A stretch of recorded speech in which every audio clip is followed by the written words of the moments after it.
দর্শক স্বাগত জানাচ্ছি আমাদের নিয়মিত আয়োজনা প্রসঙ্গ অনুষ্ঠানে। আজকে আমরা কথা বলবো আসলে যে গরম নিয়ে। আমাদের দেশে এখন প্রচণ্ড যে দাবদাহ বইছে, মানুষ চরম উৎকণ্ঠার মধ্যে আছে, জনজীবন দুর্বিষহ হয়ে উঠছে। এর ফলে মানুষের যে স্বাভাবিক কাজকর্ম, বেচাকেনা, বাজারে যাওয়া, মার্কেটে যাওয়া, কৃষি কাজ করা, সেগুলো কিন্তু ব্যাহত হচ্ছে এবং যার ফলে ব্যাহত হওয়া মানে হচ্ছে যে অর্থনীতিতে একটা আঘাত হানা, অর্থনীতি কিছুটা হলেও থমকে যাচ্ছে। মূলত এসব বিষয় নিয়ে আজকে আমরা আলোচনা করতে চাই। গোটা আয়োজন জুড়ে আপনাদের সাথে আছি আমি মোস্তফা কামাল স্বপন এবং স্টুডিওতে আমার সাথে যোগ দিয়েছেন হাসান মামুন, সাংবাদিক ও কলামিস্ট। কেমন আছেন? এই তো আছি। আজকে আমরা অনুষ্ঠানের নাম দিয়েছি তাপে অর্থ প্রবাহ। এখন আমরা আলোচনা করবো সেসব বিষয় নিয়ে। শুরুতে একটু যেটা শুরু করেছিলাম আমি, যে দাবদাহ বলেন, তাপ প্রবাহ বলেন, সেটা বয়ে যাচ্ছে পুরো দেশের উপর দিয়ে। দেশের প্রায় 18 কোটি মানুষই এখন আসলে দুর্বিষহ অবস্থার মধ্যে রয়েছে। অপেক্ষাকৃত যারা খেটে খাওয়া মানুষ, তৃণমূল পর্যায়ের মানুষ বা শ্রমিক শ্রেণী, তাদের কষ্টটা অনেক বেশি। আর যারা সুবিধাভোগী শ্রেণীর মানুষ আছে তারা হয়তো কষ্ট পাচ্ছে, কিন্তু সেভাবে নয়।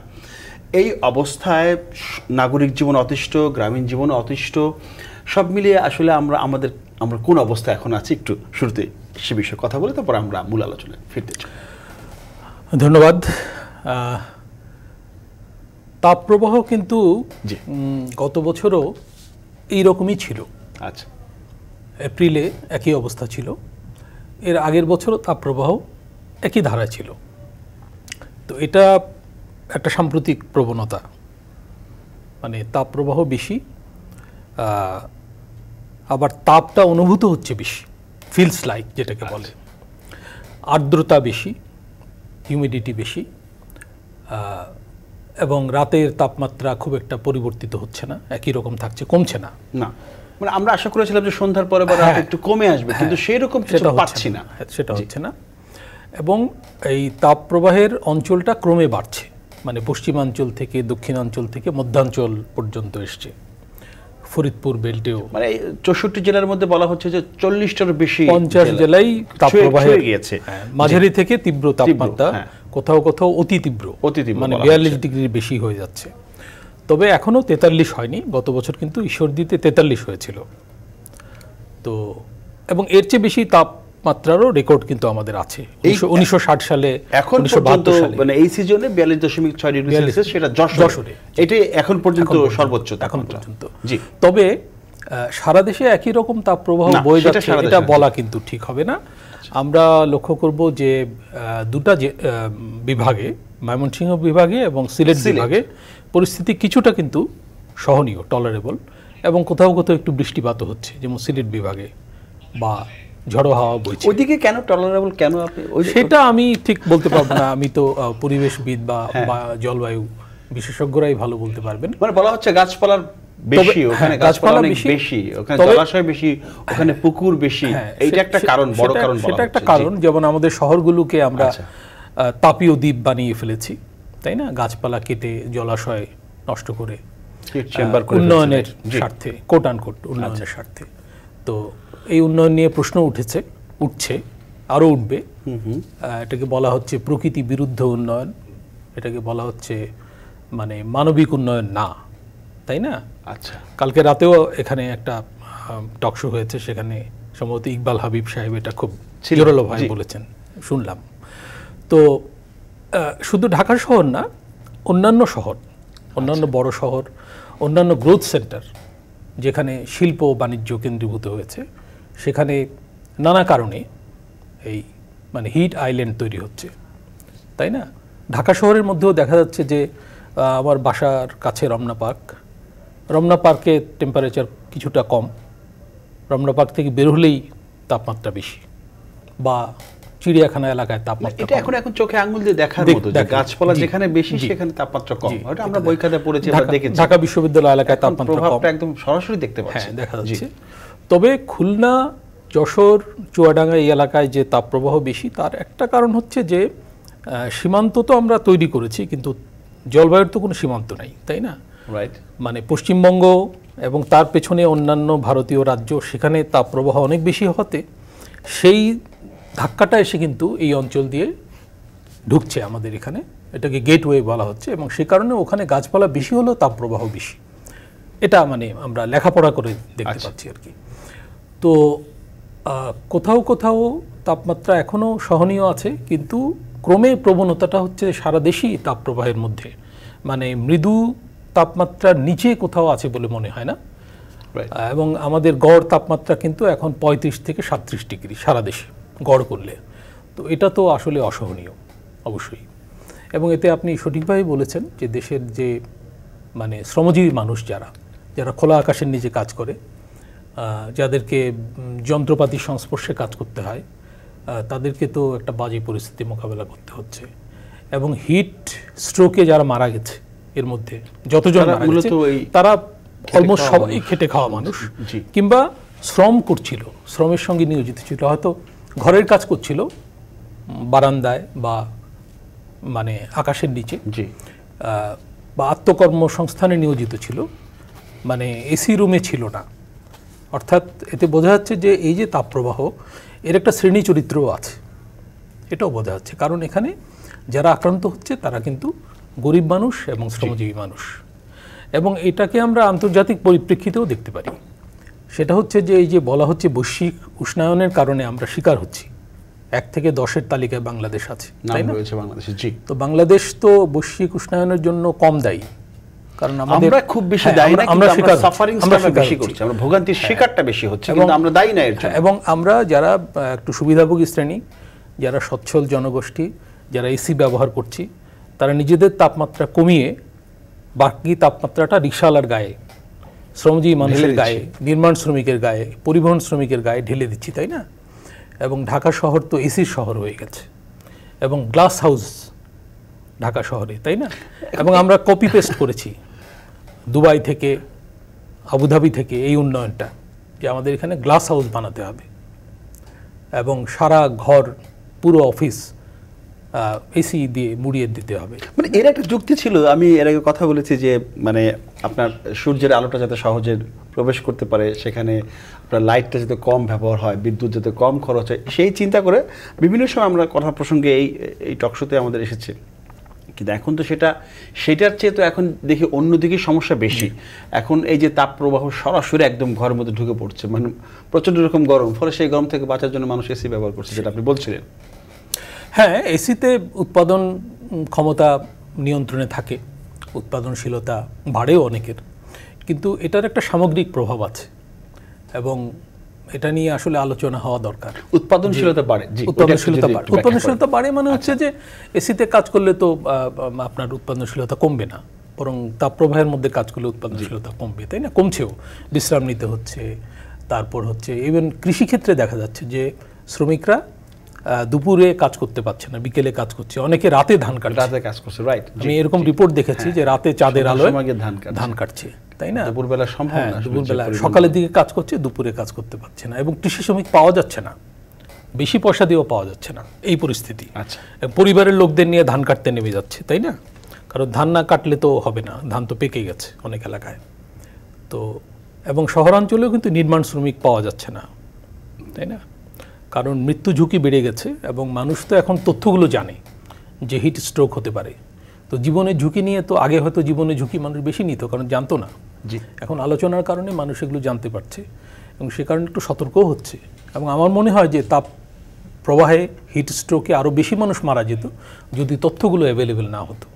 মিডিয়ায় কিন্তু এই তথ্যগুলো বেশ প্রচারিত হচ্ছে, ফেসবুকে প্রচারিত হচ্ছে, কিভাবে তাপপ্রবাহ থেকে বাঁচা যায়, হিট স্ট্রোক থেকে বাঁচা যায়, এগুলো প্রচন্ড গরমের সময় করণীয়গুলো কি কি, আপনারা কি করতে পারেন, কি করা উচিত, কি করা উচিত না, বেশ গণমাধ্যমে সেগুলো আসছে। আমরা একটু মূল আলোচনায় ফিরতে চাই, সেটি হচ্ছে যেটা আমরা শুরুতেই বলেছিলাম যে তাপে অর্থ যে প্রবাহ আমাদের যে আজকে আলোচনার বিষয়, সেখানে একটু শুরু করতে চাই এভাবেই যে যেহেতু প্রচণ্ড তাপে বা দাবদাহে প্রখরতার গভীরতা বেশি এখন আমাদের এখানে, সেটা যে শুধু জনজীবনের প্রভাব পড়ছে তা কিন্তু নয়, কৃষিকাজে, অর্থনীতিতে সেটার প্রভাব পড়ছে। এখন অর্থনীতির যে ভাঙন মানে শুরু হচ্ছে, সেই ভাঙন ঠেকানো বা সেই ভাঙন রোধের প্রভাব তো পরবর্তীতে পড়বে, কিছুটা হলেও পড়বে বা এখনও পড়ছে। তো এই মানে সহজে ভাঙন তো ঢাকা যাবে না অর্থনীতিতে, এটা কিভাবে কি এখন এই বিষয়ে যদি একটু বলেন যে এই যে প্রভাবগুলো পড়ছে অর্থনীতির ক্ষেত্রে। একটা হচ্ছে যে আমাদের তো মানে সারা দুনিয়াতেই তাপপ্রবাহের কারণে যেসব অঞ্চল আক্রান্ত হয় সেসব অঞ্চলে শ্রম ঘন্টা কমে যায়। এটা তো হয় আমাদের এখানেও শহরাঞ্চলে, ইভেন গার্মেন্টসে কিন্তু দেখা যাচ্ছে যে অনেক শ্রমিক গড় হাজির, কারণ তারা অসুস্থ, তাই না? অসুস্থ হয়ে পড়ছে। বাসা বাড়িতে যেমন আমাদের বাসায় পালাক্রমে দুজন মানে ছুটা বোয়া কাজ করে, দুজনেই অসুস্থ ছিল, কালকে হয়তো জয়েন করবে। ঘরে ঘরে এই অবস্থা। আমার পরিচিত এক ভদ্রমহিলা আলঝেইমার্সে আক্রান্ত, উনি কেয়ার গিভার ছাড়া চলতে পারেন না, ওনার 2 কেয়ার গিভার চলে গেছে কারণ তারা অসুস্থ। হ্যাঁ, তো এই ব্যাপারগুলো ঘর থেকে কারখানা পর্যন্ত ছড়িয়েছে। আমি কৃষি শ্রমিকের কথা বলছিলাম, কৃষি শ্রমিক পাওয়া যাচ্ছে না, যেখানে তীব্র তাপপ্রবাহ সেখানে কি অবস্থা আমি জানি না। আমি একটু চিন্তিত যে আমাদের ধান চাল উৎপাদন ব্যাহত হয় কিনা। এটা তো বড় মৌসুম চলছে, অলরেডি হাওরে বোরো ধান কাটা শুরু হয়েছে, কিন্তু যারা দেরিতে রোপণ করেছিল তাদের ধান কিন্তু এখনো পাকেনি, তাই না? এখনো পাকেনি, সেটা নিয়ে তো যে ধান পাকার অপেক্ষায় আছে সেই ধান ক্ষেতগুলো রক্ষার জন্য কিন্তু নির্দেশনা দেওয়া হচ্ছে যে পানি উত্তোলন করে অন্তত 2-3 ইঞ্চি পানি রাখতে হবে। তো পানি দেওয়া কঠিন হয়ে যাচ্ছে, কারণ হচ্ছে যে সেচ দেওয়া কঠিন, কারণ ভূগর্ভস্থ পানির স্তর অনেক নিচে নেমে গেছে, এমনিতেই নিচে নেমে যায়। যশোর এলাকার একটা খবর পড়ছিলাম যে অনেক নিচে নেমে গেছে, এবং সেখানে ঘরবাড়িতে যে মানে নিত্য ব্যবহার্য পানি পাওয়া যাচ্ছে না, এবং পানি আনতে হচ্ছে ক্ষেত থেকে, অর্থাৎ সাবমার্সিবল পাম্প থেকে পানি এনে ঘরে ব্যবহার করতে হচ্ছে। দুর্বিষহ অবস্থা কোনো কোনো এলাকায়। আচ্ছা, যশোরের একটা খবর আমি পড়ছিলাম।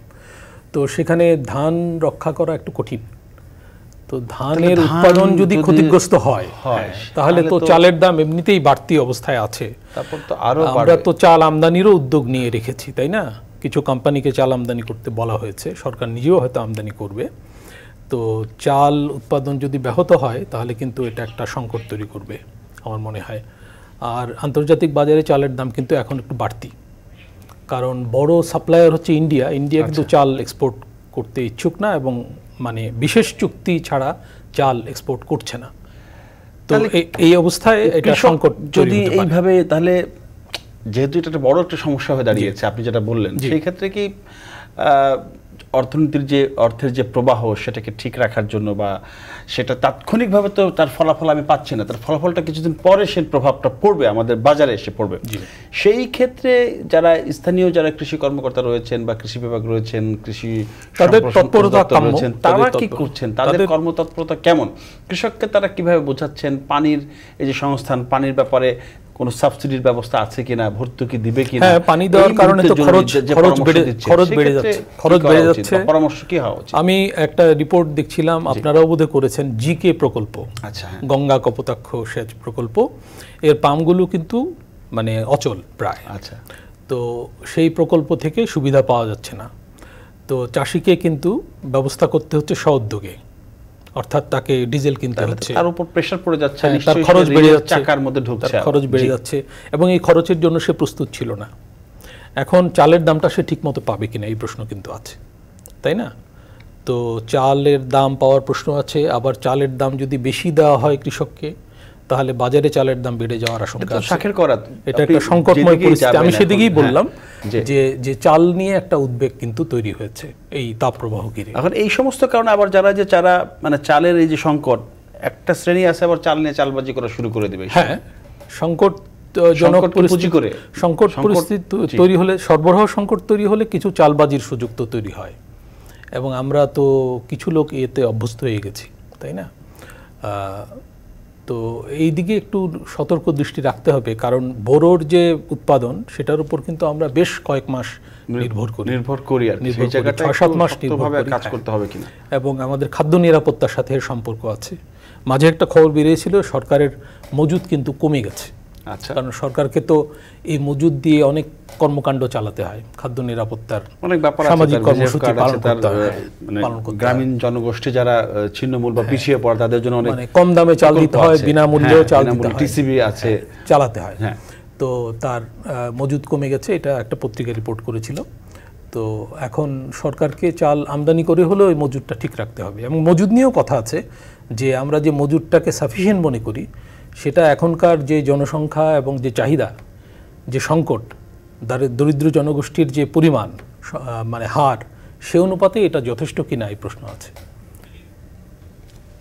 তাহলে তো এখন যেটা বললেন যে যদি এরকম সংখ্যা থাকে বোরোর মৌসুমে, বোরোকে যদি আমরা ঠিকমতো যত্ন আত্তি করতে না পারি তাহলে সংকট তো আছেই সামনে। আবার সেই সংকটকে পুঁজি করে যেটা বললাম যে চাল নিয়ে চালবাজি করার সুযোগও থেকে যাচ্ছে। আমাদের আলোচনা রয়েছে, আমরা আরও কৃষিভিত্তিক এবং ফল মূল শাকসবজি ভিত্তিক যে অর্থনীতি আমাদের রয়েছে, যে তাপের ফলে যে প্রভাব পড়ছে সেসব বিষয় নিয়ে কথা বলবো একটা বিরতির পরে এসে। দর্শকের পর্যায়ে একটা বিরতি নিচ্ছি, ফিরছি শীঘ্রই, সাথেই থাকুন।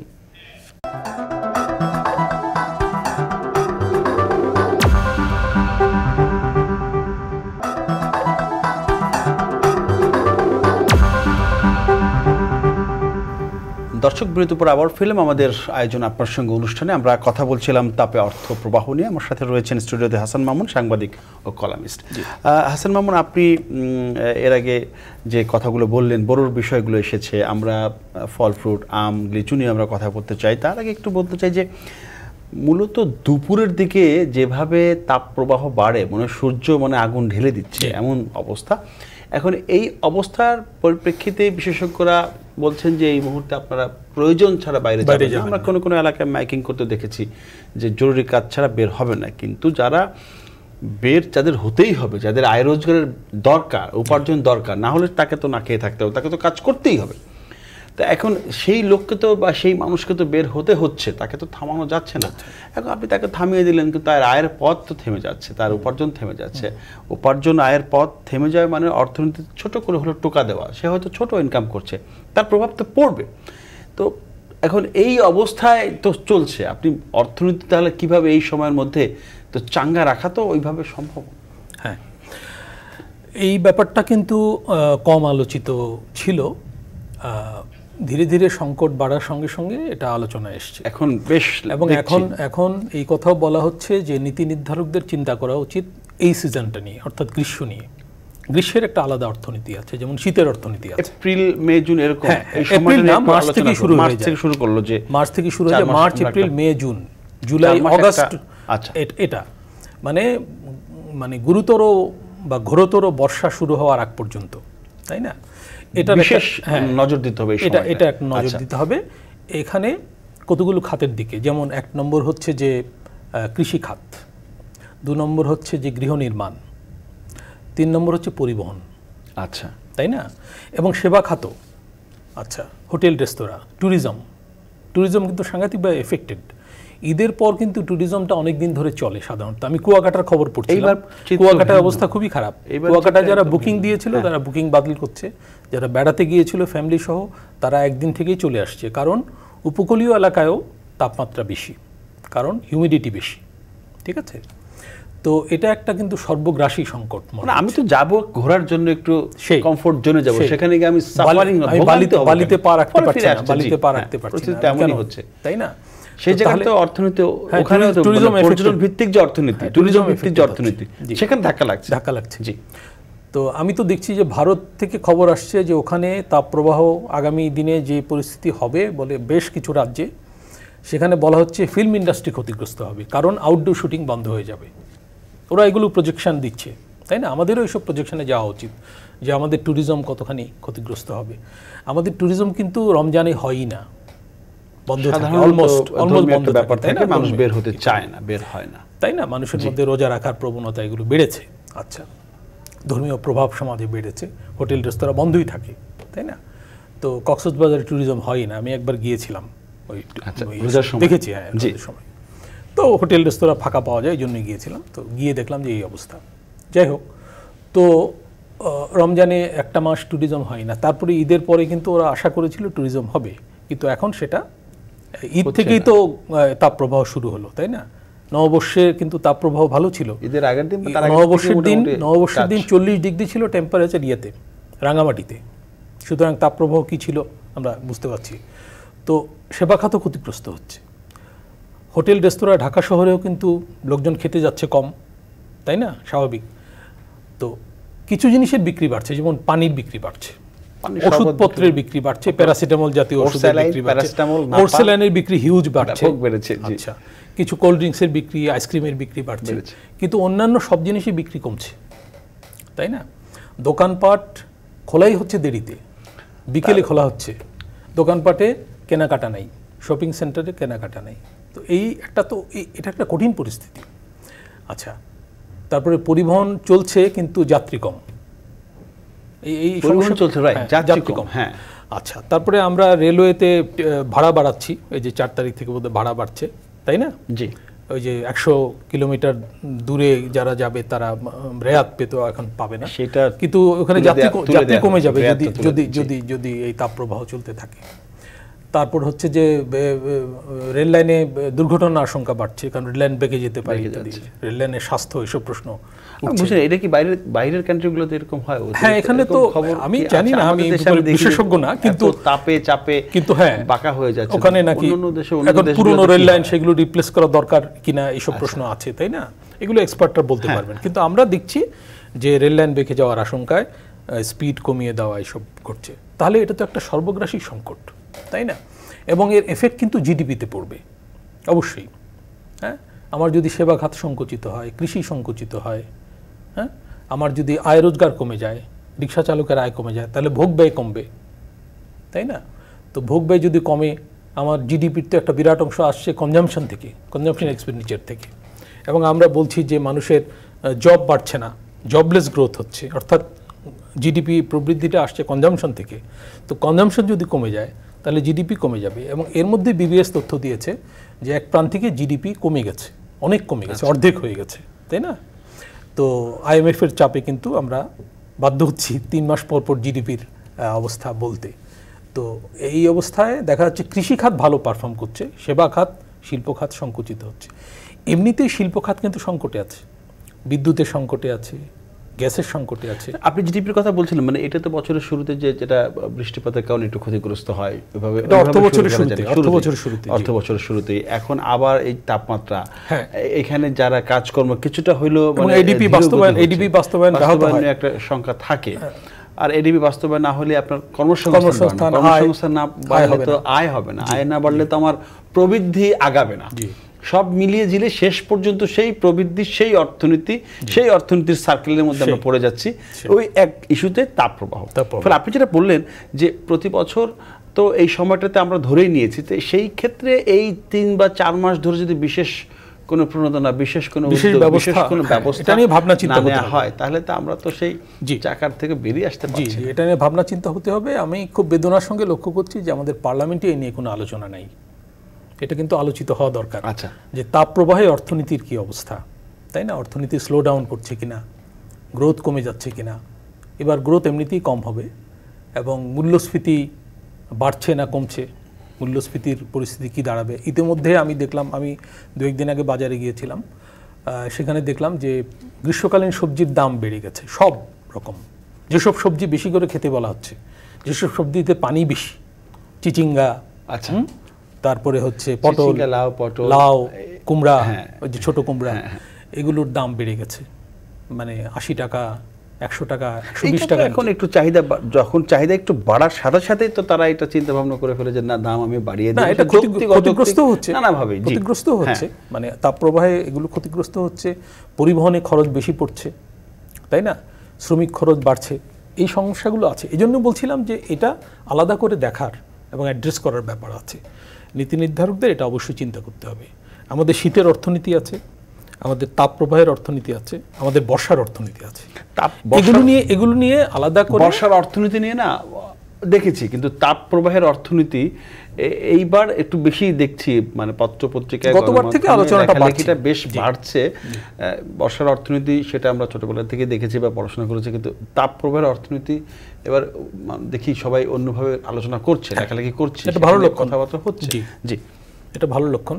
এবং এটা কিন্তু মানে এই উপমহাদেশ জুড়েই কিন্তু এটা নিয়ে আলোচনা বাড়ছে, তাই না?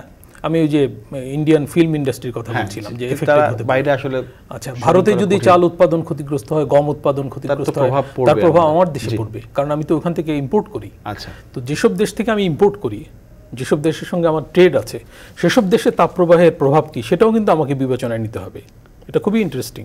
আচ্ছা, ফিলিপাইনে তাপপ্রবাহের অবস্থা খারাপ, এই আমি সেখান থেকে চাল কিনি, ভারত থেকে চাল আমরা ভারত থেকে না পেলে আমি চাল থেকে আনবো, থাইল্যান্ড থেকে আনবো অথবা ভিয়েতনাম থেকে আনবো। থাইল্যান্ড, ভিয়েতনাম, সেখানেও তো অবস্থা ফিলিপাইন, খারাপ। ভারত, জি। সেখানে তো দক্ষিণ পূর্ব এশিয়াতেই তাপপ্রবাহের অবস্থা খারাপ, এবং এর ফলে গম উৎপাদন, চাল উৎপাদন, ভুট্টা উৎপাদন এফেক্টেড হতে পারে।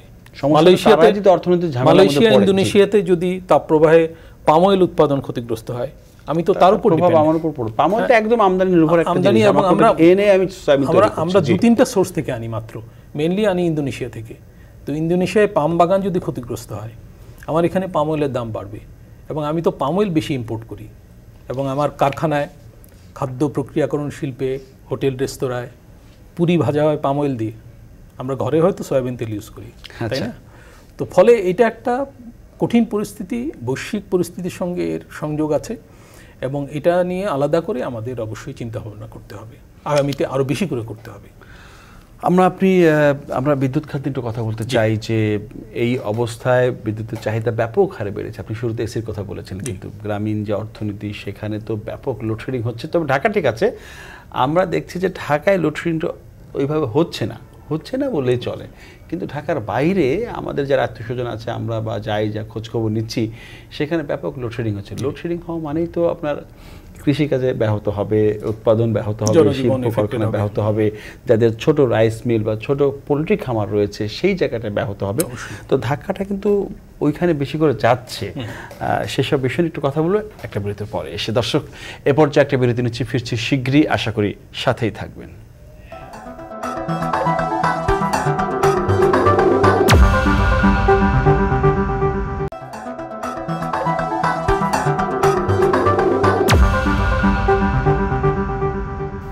দর্শক, বিরতির পর আবার ফেলাম আমাদের নিয়মিত যোজনা প্রসঙ্গে অনুষ্ঠানে। আমরা সাধারণত এই অনুষ্ঠানে ব্যবসা বাণিজ্য, অর্থনীতি, সেসব বিষয় নিয়ে কথা বলি। আজকেও আমরা আমাদের যে বিষয় সেটি ছিল আজকে তাপে অর্থ প্রবাহ।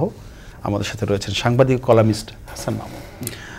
হাসান মামুন, আমি বিরতির আগে জানতে চেয়েছিলাম বা একটু আপনাকে বলেছিলাম যে বিদ্যুতের যে অবস্থা, আপনি ঢাকায় বসে ওই অবস্থা আসলে আমরা বুঝতে পারছি না। তবে আমাদের যারা সংবাদকর্মী রয়েছেন, গণমাধ্যম কর্মী রয়েছেন, আমাদের আত্মীয়স্বজন, বন্ধুবান্ধব যারা রয়েছেন, তারা বলছে যে না, গ্রামে প্রচুর লোডশেডিং হচ্ছে। সেটা যারা ঘরে থাকেন তাদের জন্য কষ্টকর, কিন্তু মূল সমস্যা হচ্ছে যে আমার কৃষিক্ষেত, আমার কৃষি খামার, আমার পোলট্রি খামার, এবং গ্রামীণ মানে উপশহরগুলোতে ছোট ছোট চালকল রয়েছে, ছোট ছোট মিল কারখানা রয়েছে।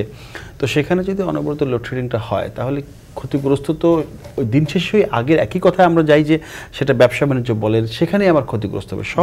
শহরের কথা একটু না বললেই নয়, শহরে কিন্তু এখন এই পানি, সহজে পানি পাওয়া যাচ্ছে না। বিভিন্ন এলাকায় পানি ক্রাইসিস শুরু হয়েছে।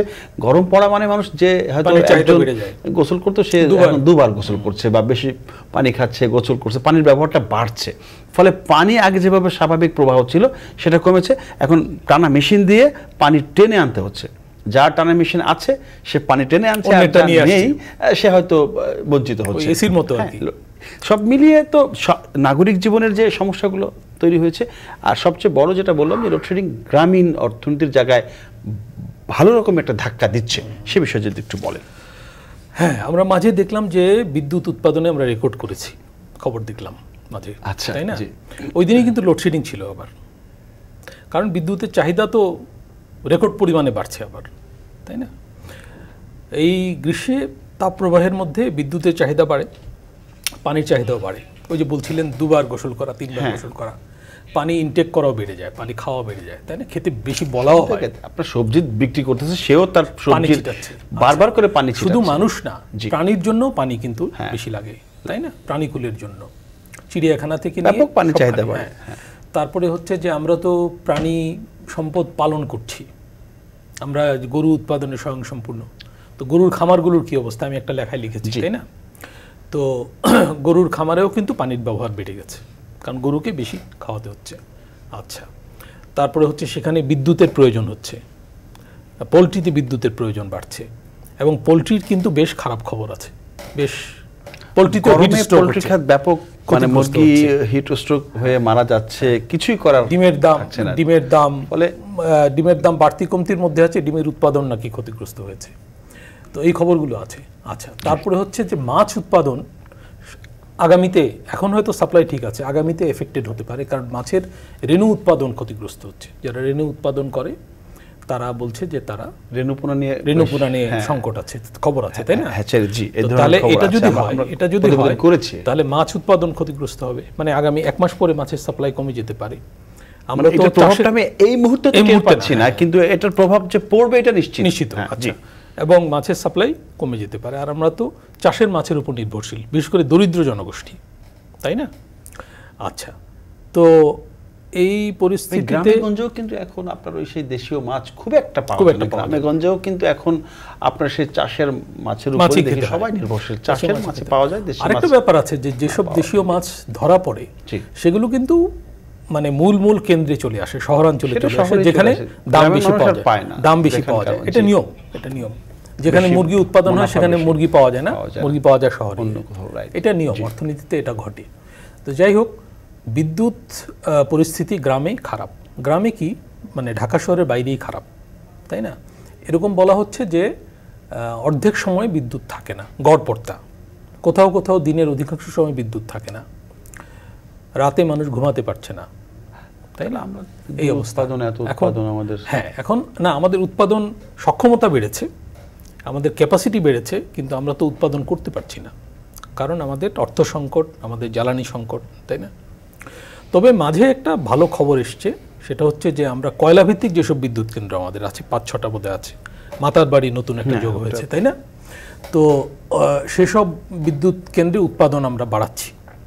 কারণ হচ্ছে যে আন্তর্জাতিক বাজারে কয়লার দাম কমে গেছে। আচ্ছা, 45 থেকে 50 ভাগ কমে গেছে, এটা একটা সুখবর। আমরা কম কয়লা আনতে পারছি, তাদের জন্য তো অবশ্যই সুখবর, বিশেষ করে আমাদের জন্য পিডিবির খরচ কমে যাবে, তাই না?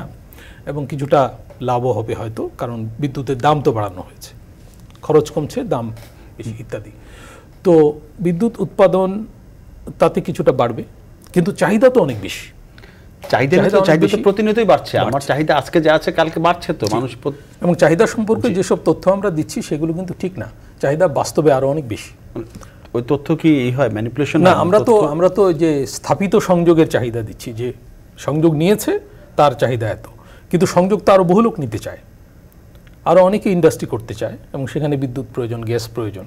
আমরা তো সেই চাহিদাকে কাউন্ট করছি না, তাই না? আবার অবৈধ সংযোগও তো আছে। অবৈধ সংযোগ সেটা আছে। অবৈধ সংযোগ মানে বিদ্যুতের চাহিদা আছে, তাই না? কারণ ওই হিসাবটা তো এইভাবে আসে না। হ্যাঁ, জি, তো এই হচ্ছে বিষয়।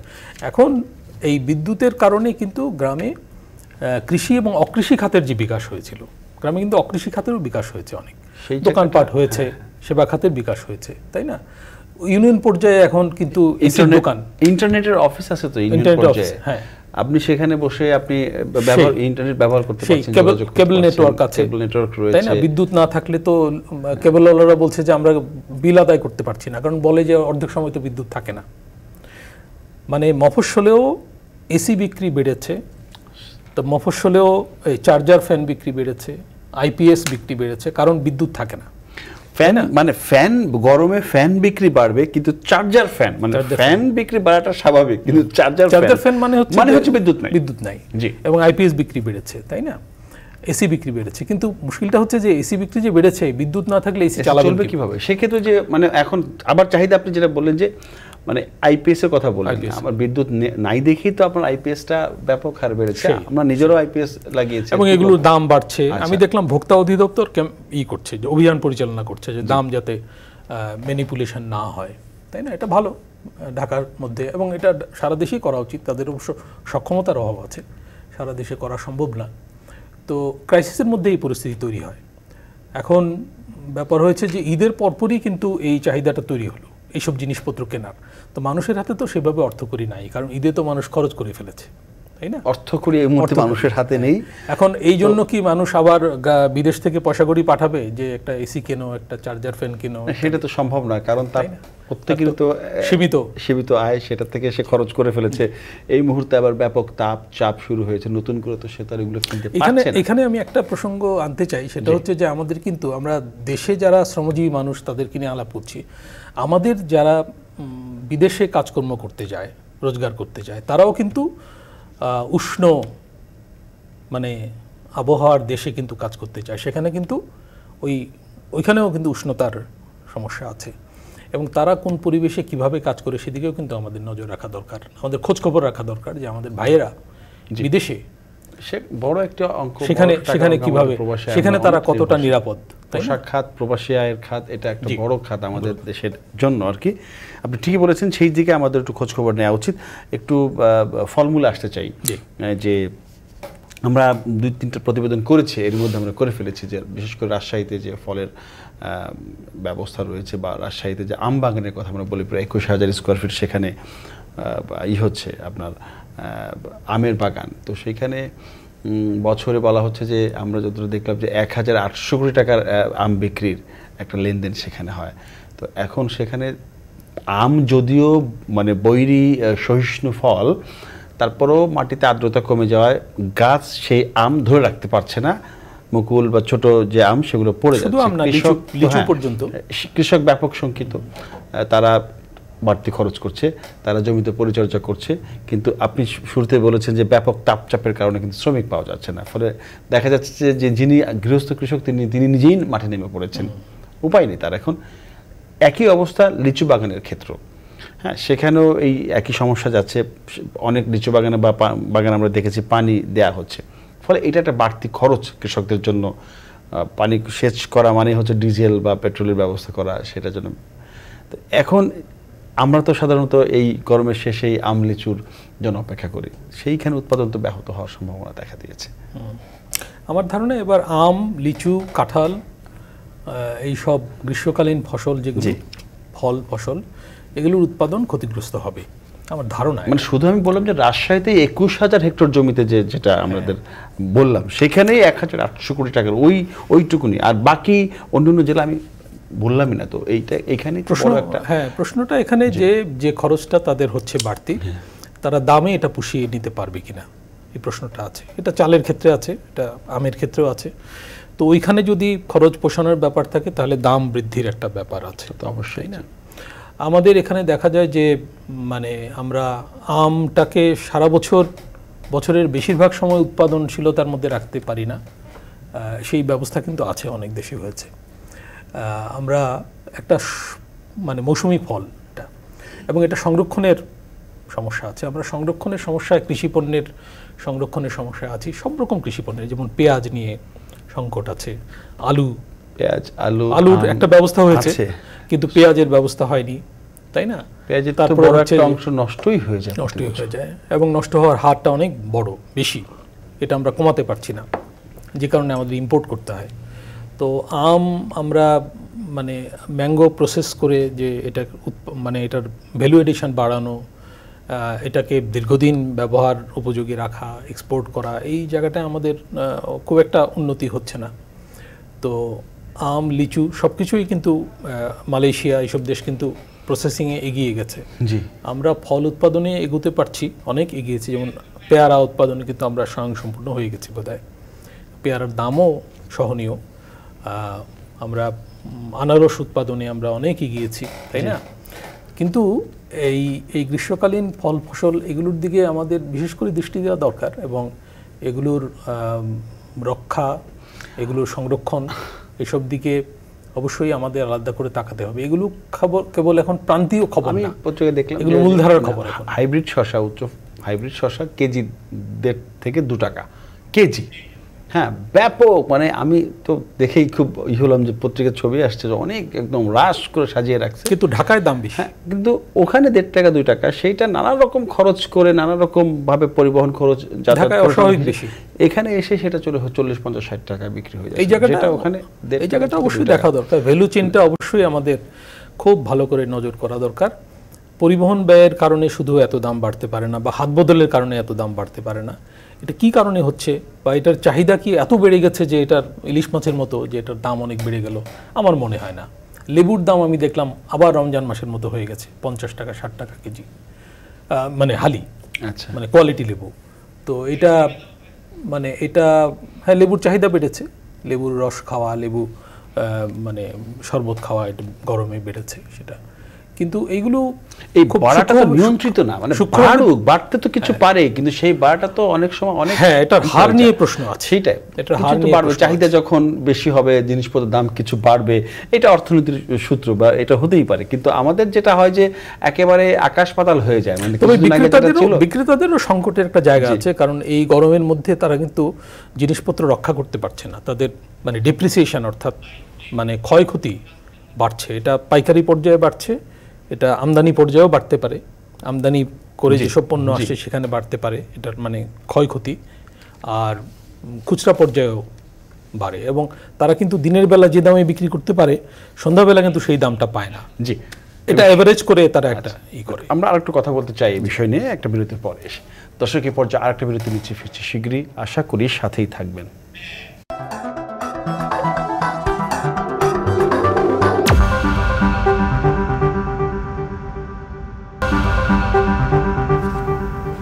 দর্শক, বিরতির পর আবার স্বাগত জানাচ্ছি আমাদের নিয়মিত জেলা প্রসঙ্গ অনুষ্ঠানে। আমরা কথা বলছিলাম তাপে অর্থ প্রবাহ নিয়ে। আমাদের সাথে রয়েছেন সাংবাদিক ও কলামিস্ট হাসান মামুন। হাসান মামুন, প্রচণ্ড গরমে আমরা যেটা শুরুতে বললাম যে আমাদের তাপে চাপে অর্থ প্রবাহ নিশ্চয়ই বিঘ্নিত হচ্ছে, ক্ষতিগ্রস্ত হচ্ছে। সেই প্রসঙ্গে একটু যদি বলতে চাই একটু অন্যভাবে, যে স্কুলগুলোর যে অবস্থা, ধরেন রোজার সময় বড় একটা সময় স্কুল বন্ধ ছিল, কিন্তু হ্যাঁ ঈদের পরে কিন্তু স্কুল আর খুলতে পারেনি। খোলার কথা ছিল 21 তারিখে, সেটা সময় বাড়িয়ে এটা 28 তারিখ করা হয়েছে, মানে রোববার, যে এই পর্যন্ত বন্ধ থাকবে। এর মধ্যে দুবার আপনার হিট অ্যালার্ট জারি হয়েছে, সব মিলে একটা অন্যরকম অবস্থা। এখন যেটা হচ্ছে যে আবার রোববার থেকে স্কুল খুলে দেওয়ার জন্য স্কুল কর্তৃপক্ষ সব রকম প্রস্তুতি সম্পন্ন করেছেন, সম্ভবত স্কুল খুলে যাচ্ছে রোববার থেকে। আর একটা বিষয় হচ্ছে যে এখন তো শুক্র শনি বন্ধ, সাপ্তাহিক ছুটির দিন শুক্র এবং শনি। আর একটা বিষয় হচ্ছে যে সেটা আপনার মে মাসের 4 তারিখের পর থেকে শনিবারও স্কুল কার্যক্রম চলবে। এই হচ্ছে অবস্থা। এখন এই প্রচণ্ড গরমে কমলভূত শিশুরা বা যারা স্কুলে যাবে, সব মিলিয়ে বিষয়টা কোন দিকে যাচ্ছে? এদিকে স্কুল বন্ধ রাখলেও ঝামেলা, ওদিকে স্কুল খোলা রাখলেও সমস্যা হচ্ছে। শিশুদের দিকে অবশ্যই মানে যত্নশীল দৃষ্টি রাখতে হবে, কারণ শিশুরা তো তাদের শারীরিক অবস্থা বোঝে না, তারা হয়তো ছোটাছুটি করে রোদ, খোলা আকাশের নিচে ইত্যাদি। তো তাদের দিকে অভিভাবকদের নজর রাখতে হবে, শিক্ষকদেরও নজর রাখতে হবে। ইউনিসেফ একটা সতর্কবার্তা জারি করেছে যে আমাদের শিশুরা ঝুঁকিতে আছে, তাই না?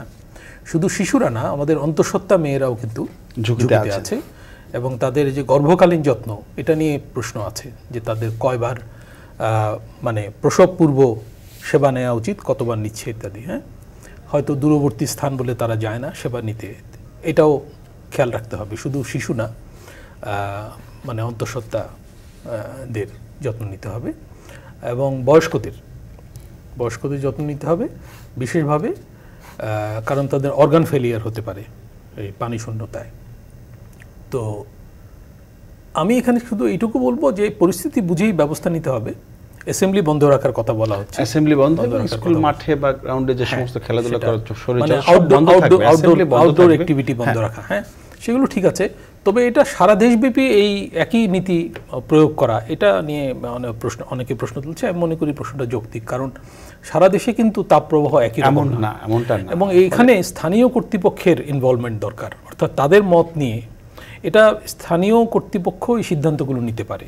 স্কুলের যারা পরিচালনা পর্ষদ, শিক্ষক, এদের সঙ্গে মিলে স্থানীয়ভাবে এই ব্যবস্থাগুলো, এটা সারা দেশব্যাপী একই সিদ্ধান্ত কার্যকর করা আমার মনে হয় ঠিক হচ্ছে না। আচ্ছা, আমরা একটু যেহেতু আমরা কথা বলছিলাম তাপে অর্থ প্রবাহ নিয়ে, একটু অন্যদিকে যেতে চাই। সেটি হচ্ছে যে ধরেন বারবার করে বলা হচ্ছে এখন গাছের কথা আসছে বারবার করে, যে সেই বনভূমি 25% বাংলাদেশে থাকা উচিত, সেটা এখন আছে কত? আমরা নির্বিচারে গাছ কেটে ফেলেছি, কারণে অকারণে, উন্নয়নে সরকারিভাবে গাছ কেটেছি, বেসরকারিভাবে গাছ কেটেছি, হ্যাঁ রাস্তার ধারে কেটেছি, রাস্তা বড় বানিয়েছি, রাস্তা দরকার ছিল, কিন্তু মানে গাছ ছাড়া তো আমাদের চলবে না, মানে গাছ অক্সিজেন ছাড়া তো আমাদের চলবে না। হ্যাঁ, সেই জায়গাটা করোনার সময় আমরা বেশি আমরা দেখেছি। মানে যেটা বলা হচ্ছে যে আপনার ঢাকা জোনের কথা বলা হচ্ছে, যে ঢাকার জন্য যে আয়তন, সেখানে আপনার 7% থাকা উচিত সবুজায়ন, সেখানে তো 2% সামথিং আছে। আপনার 10 থেকে 12% থাকা উচিত আপনার জলাধার, পুকুর, জলাশয়, সেটা একদম কম 2.9% আছে। এই যখন অবস্থা, তো এখন নতুন গাছ লাগানোর কথা বলা হচ্ছে এই মুহূর্তে, খুব গাছগাছালি লাগানো হবে। এখন কথা হচ্ছে গাছ টাছ না লাগিয়ে যে গাছ এই মুহূর্তে আছে, যা আছে সেইটাকে কিভাবে ঠিক রাখা যায় সেই ঘোষণায় আমরা দিচ্ছি না কেন? যে যা এই পর্যন্ত আছে সেটুকুন ঠিক রাখি, গাছ লাগাবো সেটা ঠিক আছে, কিন্তু যা আছে সেটাকে টিকিয়ে রাখার চেষ্টা কেন করা হচ্ছে? গাছ লাগানোর কিন্তু এটা উপযুক্ত সময় না। আচ্ছা, গাছ লাগানোর সময় হচ্ছে বর্ষাকাল, তাই না? সেই সময় আমরা যেন গাছ লাগাই এবং উপযুক্ত জায়গায় লাগাই, গাছটা যেন ওই জায়গায় থাকে সেই ব্যবস্থা করি। আর যেসব গাছ আছে একান্ত অপরিহার্য প্রয়োজন না হলে গাছ যেন কাটা না হয় এবং গাছ রেখেই যেন উন্নয়ন কর্মকাণ্ড চালানো হয়, এই দৃষ্টান্ত আছে, এই চেষ্টা অবশ্যই থাকতে পারে। এমনকি আমরা যেসব ঘরবাড়ি নির্মাণ করছি সেখানে কিন্তু আমরা গাছের জায়গা রাখিনি, আমরা পুরোটাই ব্যবহার করেছি কংক্রিটের জন্য। আমরা সব রাস্তা মুড়ে পাকা করে ফেলছি, সব পাকা করে ফেলছি এবং গ্রামেরও রাস্তাঘাট কিন্তু পাকা করে ফেলছি। সব পাকা, পিচ রাস্তা হয়ে যাচ্ছে। গ্রামের যে ছোটখাটো রাস্তাও পাকা, সেগুলো পিচ রাস্তা হয়ে গেছে এবং ব্যক্তি উদ্যোগেও কিন্তু পাকা করে ফেলা হচ্ছে, তাই না? শুধু সরকার না, বেসরকারি খাতেও হচ্ছে। তো এই পাকা করার চেষ্টা একটা এইরকম জনবহুল দেশে মানুষের গায়েরও কিন্তু একটা উত্তাপ আছে। 17-18 কোটি মানুষের দেশ এটা, তাই না? এইটুকু দেশ, এবং এখানে চাহিদা এই হারে বাড়ছে, জমির উপর চাপ বাড়ছে। তো আমরা যেন জমির সদ্ব্যবহার অবশ্যই করব এবং আমরা যেন একটু দীর্ঘমেয়াদের দিকে তাকিয়ে উন্নয়ন কর্মকাণ্ড পরিচালনা করি। আমাদের কিন্তু এই নদী হারিয়ে গেলে, গাছ হারিয়ে গেলে আমরা এগুলো কিন্তু দীর্ঘদিনে অর্জন করেছি। এটা মানে রাতারাতি ধ্বংস যদি করে ফেলি, এটা প্রকৃতি বিরোধী কাজ হবে। আমাদের উন্নয়ন এবং পরিবেশ প্রকৃতি রক্ষার কাজ যুগপদভাবে চালিয়ে যেতে হবে। হাসান মামুন, আপনাকে অসংখ্য ধন্যবাদ আমাদের সাথে যোগ দেওয়ার জন্য। দর্শক, অনুষ্ঠানে একদম শেষ পর্যায়ে এসে গেছি। শুধু যাবার আগে বলতে চাই যে আমরা তাপে যে অর্থপ্রবাহ নিয়ে আলোচনা করলাম, সবশেষে গাছের কথা এসেছে। যদি সেটা যে প্রশ্ন আমি করেছিলাম যে এই মুহূর্তে গাছ লাগানোর ঘোষণা বা আওয়াজ হচ্ছে যে প্রচুর গাছ লাগাতে হবে, সেইটা ঠিক আছে, কিন্তু তারপরে যে যতটুকুন গাছ আমাদের রয়েছে সেইটুকুন যাতে আর কাটা না হয়, সেটুকুন যাতে আর নষ্ট করা না হয়, এখন সেই ঘোষণাটাই আমার মনে হয় সবচেয়ে বেশি জরুরি। আজ এ পর্যন্তই।